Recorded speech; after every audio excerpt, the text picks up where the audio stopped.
ত্রয়োদশ জাতীয় সংসদ নির্বাচনের দাবার বোর্ডে সব গুটি উল্টে গেল।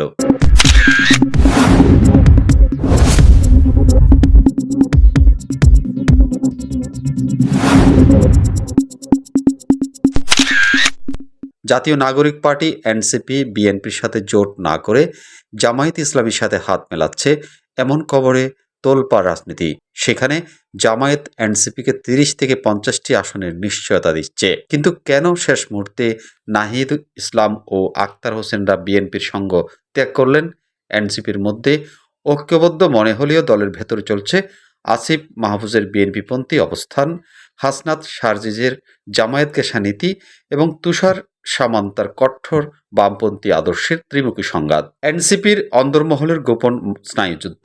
কেন সরওয়ার তুষার ও সামান্তা শারমিনরা জামায়াতের সাথে জোটের পথে চীনের প্রাচীর হয়ে দাঁড়িয়েছেন? অন্যদিকে আসিফ মাহমুদ ও মাহফুজ আলম কেন বিএনপির দিকে ঝুঁকছেন? ১৯৯৯ সালে বিএনপি যেভাবে জামায়াতকে হজম করেছিল, এনসিপি কি তা পারবে, নাকি আদর্শিক দ্বন্দ্বে টুকরো হয়ে যাবে?